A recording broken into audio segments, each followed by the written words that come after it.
Before we begin, if I can just give a few words of advice, mainly to the younger people my age, that Ashur is it's a day of true tragedy for all of us, the lovers of Maqtal. So let's bear in mind that let's not try and, it's hard, but let's try and avoid cracking jokes, or even saying salam is advised against on this day. We say in our ziyarats that we wish it was our mother and father in that place. So keep it in your mind that if it was your dad's, the night your dad had died or the day your dad had died, how we'd behave. And before the other piece of advice, that Shaheed Alama Nasir Bas,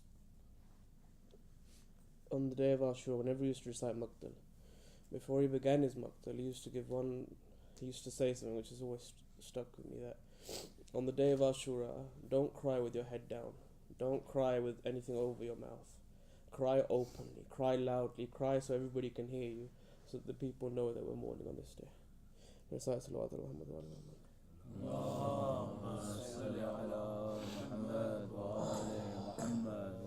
أعوذ بالله من الشيطان الرجيم بسم الله الرحمن الرحيم أما بعد فقال سيد الشهداء في يوم العاشوراء إنا لله وإنا إليه راجعون.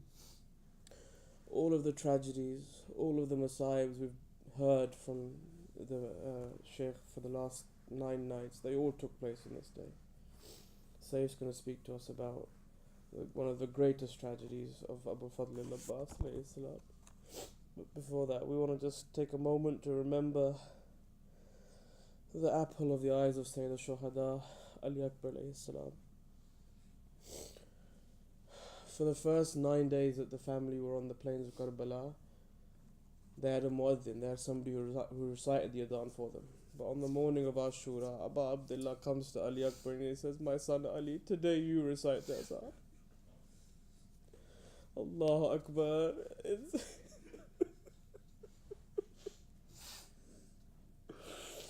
The narrations, they state to us that the whole camp just fell down in tears. The women, their wails could be heard for far, far away, for they knew this is the last time we will hear Ali Akbar say Allahu Akbar, Allahu Akbar, because by the next adhan, by the time of Zuhr and Asr, Ali Akbar's head will be removed from his body. On the day of Ashura, after all the companions have left Abu Abdullah and have returned to their Lord, the cover of the tent opens, and a man who they say resembles the moon enters the battlefield and begins to walk towards Sayyid al-Shuhada alayhi salam. The compilers of the Maqtal say that even before Ali Akbar had got near Abu Abdullah raises his hands towards the heavens and he recites a dua that breaks the hearts of the lovers of Abu Abdullah, because he can't say yes to his son. He can't let his son go to the battlefield, but he also can't say no. Ali Akbar is the one person who Abu Abdullah didn't say no to first. He says, he raises his hands towards the heavens and he says, "Oh Allah, Ya Allah, be a witness against these people, for now I send to them that man, that son of mine who most resembles Rasulullah in his looks and his manners, in the way that he walks, the way that he talks, and the way that he behaves. So much so, Ya Allah, after the Prophet died, when we missed him, we used to look towards Ali Akbar. When people used to come to Medina, they used to look at Ali Akbar to see this is what the Prophet looked like." In one instance, Abu Abdullah says, "Oh man, you've seen him now. Now imagine there'll be a day I'll see him when there'll be a spear in his chest, when his heart will be bleeding, and I will see as his head is being cut from his body." Ali Akbar knows his father has given him permission. He doesn't ask his father. They embrace, they cry, both of them fall unconscious from crying. When Abu Abdullah regains consciousness, when Ali Akbar regains consciousness, he says, "My son Ali, I can't stop you, but you have to go seek permission." Permission from whom? The ladies. Which lady? Sayyida Zainab alayhi salam. Bibi Zainab, who'd brought him up like her own, who brought him up more than her own. He goes into the camps of the ladies. We don't know what took place inside, but the enemies say that we saw the camp, the cover of the tent rise and fall. We saw it rise and fall. We saw this happen 7 times. I wonder, maybe Ali Akbar goes to leave and Layla pulls him back and says, my son, one last salam. Maybe Ali Akbar goes to leave and Bibi Zainab says, my son Ali, come back one last time. Maybe he goes to leave and Sakina says, my brother Ali, don't leave me. If you leave me, what will become of me?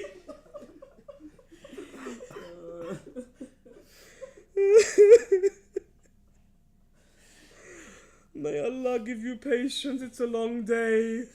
Aba Abdullah himself puts Ali on the horse. He himself puts the armor on Ali, and Ali bids his father farewell and begins to ride out. But as he's riding out, he hears footsteps behind him. He turns, he sees his elderly father, his father's beard that has gone grey from the day of Ashura, his father's back that is bending from the day of Ashura, not walking, running behind him. He says, my father, you gave me permission. Why is it now that you run after me? Aba Abdullah says to him, oh Ali, Ya Ali, this is a matter of an elderly father and a youthful son. Oh Ali, I wish you had been married. Oh Ali, I wish you had a son, so you could understand what happens to your father's heart in this moment.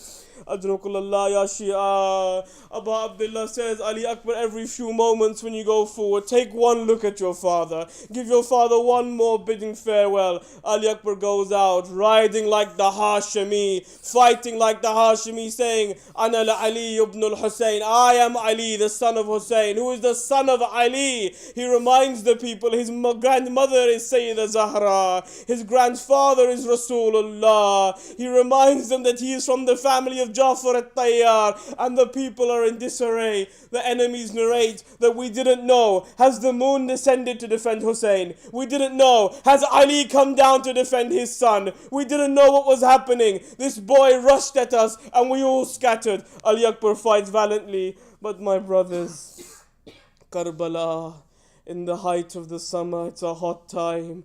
Ali Akbar can feel the thirst. Ali Akbar can feel the pain of the wounds. He returns to the camps. His father is watching him. He says to him, oh father, the thirst, al-atash, al-atash, do you have a drop of water? Aba Abdullah says, Ali, remove your tongue, place it on my tongue. Ali places his tongue on Aba Abdullah's tongue and he recoils. He says, Father, forgive me, you are more thirsty than I am.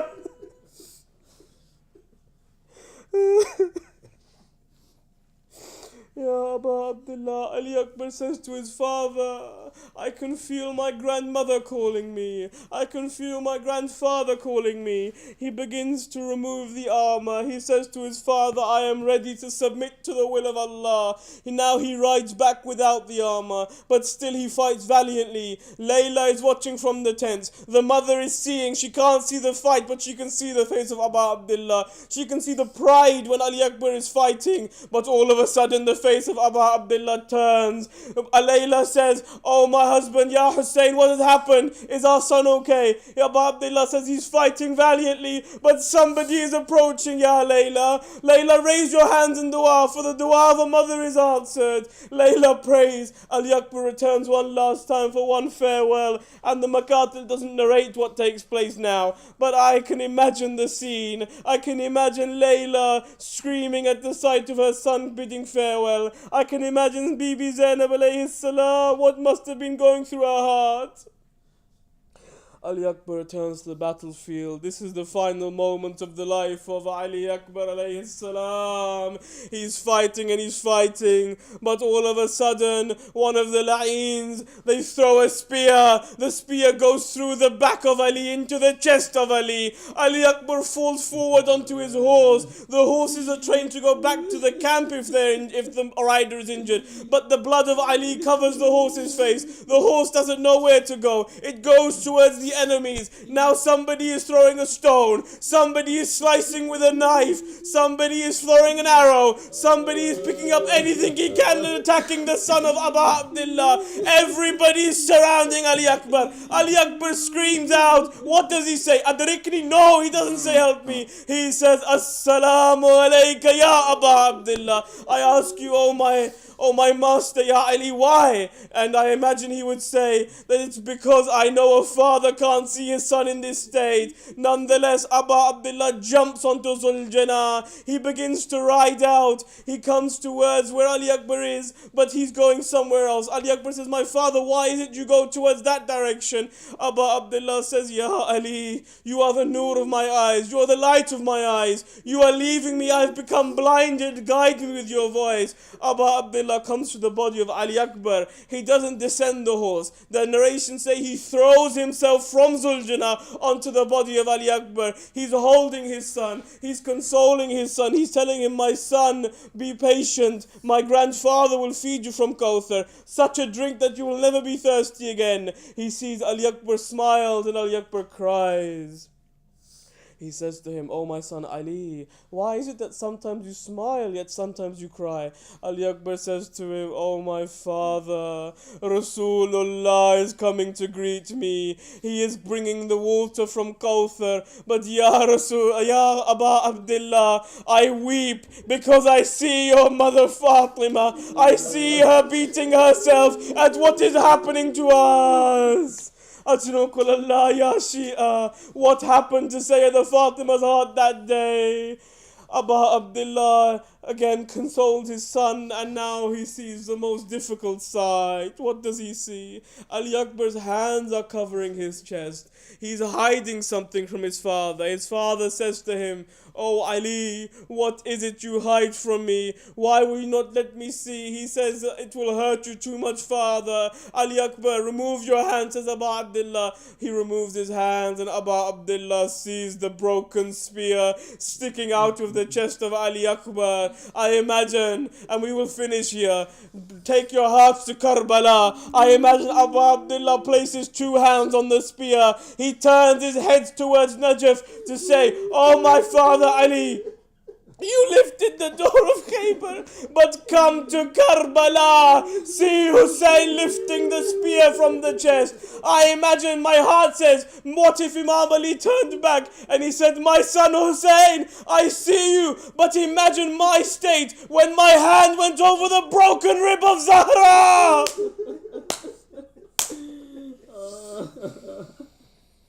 Ya Ali, Abu Abdullah removes the spear. Ali Akbar's feet turn, his arms turn, he straightens his body and he surrenders his soul to the eternal abode. Abu Abdullah cannot carry back the body. He calls the sons of Bani Hashim and the children and he says to them, bring your brother, bring my son Ali back to the camps. Inna lillahi wa inna ilayhi raji'un. يا أبا عبد الله محمد وآل محمد صلوات محمد وآل محمد. And good case everyone comes a bit closer together. Let's all that spirit. It's the night of Ashur, and let's just get closer to the share between each other.